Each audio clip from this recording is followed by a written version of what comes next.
Everybody wants to live a long, healthy life, and the key to doing this is good physical fitness. Good evening, Professor. My name is Mike Dragich. I'm going to be talking to you about how to conduct a full body exercise using strictly your own body weight. These exercises are good for anybody of any age, male or female. I'm going to be covering 3 exercises: the push-up, the crunch, and the squat. I'm also going to be covering the proper techniques and safeties for these exercises. The first one that I'm going to go over with you is the push-up. The push-up is conducted with your legs about shoulders width apart, your hands slightly outside of your shoulders, back straight, eyes looking straight forward. When this technique is conducted, you will not pass a 90-degree plane with your elbows, and while doing this exercise, you will constantly keep all of the core and upper body muscles contracted. The technique's going to look like this.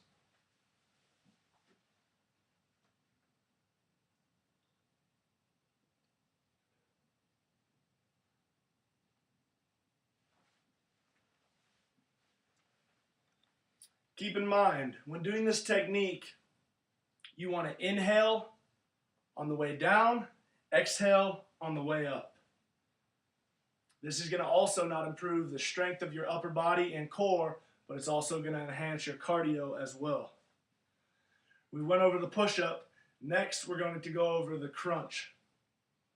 A similar safety that we're going to have with the crunch is you're going to keep your back and neck perfectly aligned, keeping your eyes straight forward. The technique is going to look like this.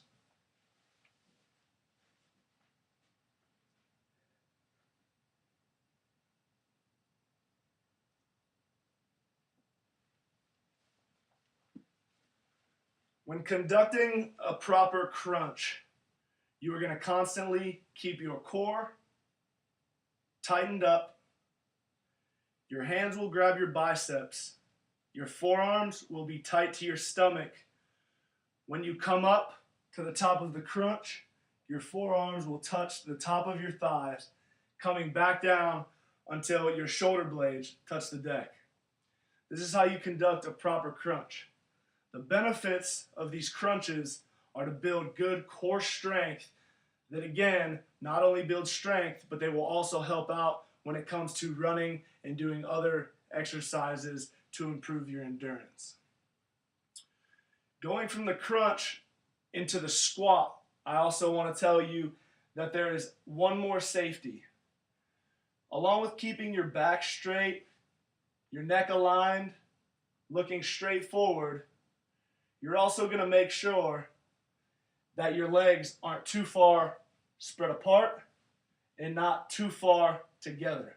You're going to keep your legs about shoulder width apart while you conduct this movement.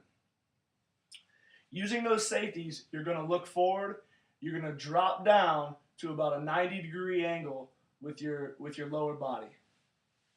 Like so. Keeping your hands directly in front of you, personal preference with a bend in the elbow, looking straight forward, shooting and thrusting your hips forward.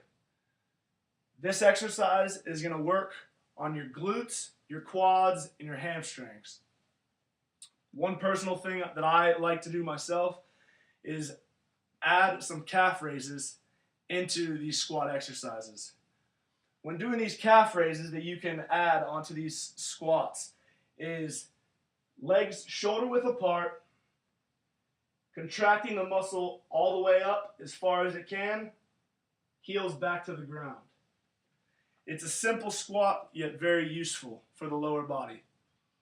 Building this lower body strength, even though that it's with your own body weight, is very useful for overall power of the body, along with endurance exercises such as running and sprints to build speed and power. If you've noticed, a lot of these safeties for these techniques were all very similar.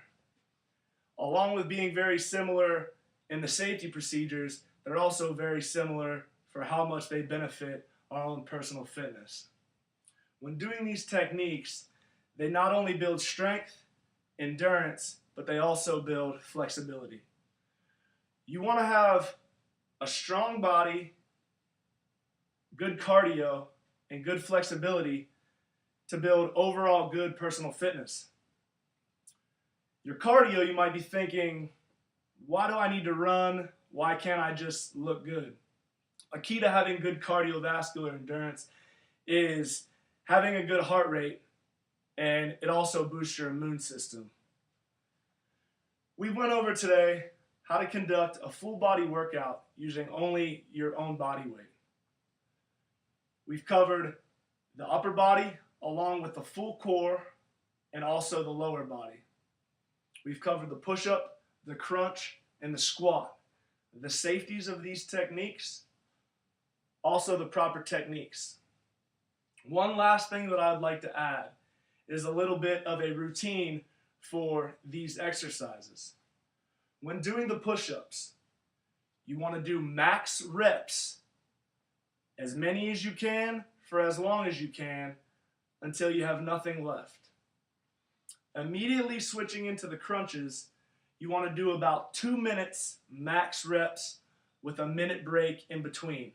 You want to do this for about 10 minutes or personal preference, situation dictating, as long as you're able to. Lastly, the squats. Again, you want to do the max reps that you can for as long as you can until you can't go anymore. You want to do this from about 3 to 5 times. Referring back to International Sports Science Association, some bodybuilding forums, also Men's Health Fitness Magazine, I've gained some of this knowledge to be able to provide you a full body workout, helping us to improve our overall personal fitness so that we can live a long, healthy life. This concludes my presentation on how to conduct a full body workout using strictly your own body weight. Thank you very much.